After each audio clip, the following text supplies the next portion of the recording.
यहाँ एक परंपरागत कहानी है जिसमें एक बुढ़िया और माँ दुर्गा के बीच की दुखभरी घटना का वर्णन है।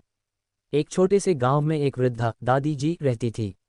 वह बहुत ही दीनहीन और गरीब थी, लेकिन उसकी भक्ति और श्रद्धा अपार थी। उसने अपनी पूरी जिंदगी माँ दुर्गा की पूजा और सेवा में समर्पित कर दी थी, लेकिन इसके बावजूद उसके जीवन में कोई भी सुख शांति नहीं थी। उसके पास पर्याप्त भोजन नहीं था और उसकी झोपड़ी बहुत ही जर्जर हो गई थी। एक दिन गांव में बहुत बड़ा अकाल पड़ा और दादी जी की स्थिति और भी खराब हो गई। उसकी झोपड़ी की छत भी टपकने लगी थी और उसके पास खाने के लिए कुछ नहीं था। इस संकट के समय में उसने माँ दुर्गा से प्रार्थना की और अपनी कठिनाइयों के बारे में बताया। उसने माँ दुर्गा से कहा कि वह उनकी सेवा और पूजा में हर दिन लगी रहती है, लेकिन उसके जीवन में कोई बदलाव नहीं आया। दादी जी की दुखभरी प्रार्थना सुनकर माँ दुर्गा ने उसकी परीक्षा लेने का निर्णय किया।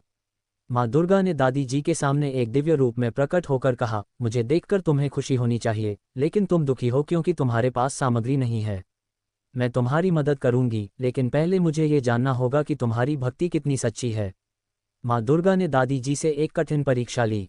उन्होंने उसे एक छोटी सी लकड़ी की चिप्पी दी और कहा, इस चिप्पी को लेकर तुम्हें पूरे गांव में घूमना होगा और एक भी व्यक्ति को यह चिप्पी देना होगा जो अपनी सारी संपत्ति तुम्हें दे दे।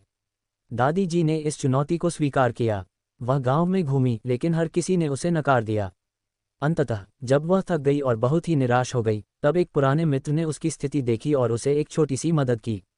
दादी जी ने यह मदद स्वीकार की और खुशी से माँ दुर्गा को धन्यवाद दिया। माँ दुर्गा ने उसकी भक्ति और धैर्य को देखकर उसकी सहायता की। दादी जी के जीवन में सुख और समृद्धि आने लगी और उसकी कठिनाइयाँ दूर हो गईं। उसने समझा कि सच्ची भक्ति और धैर्य ही सबसे महत्वपूर्ण है और माँ दुर्गा ने उसकी सच्ची भक्ति को मान्यता दी। इस प्रकार दादी जी ने अपनी कठिनाइयों के बावजूद माँ दुर्गा की भक्ति में विश्वास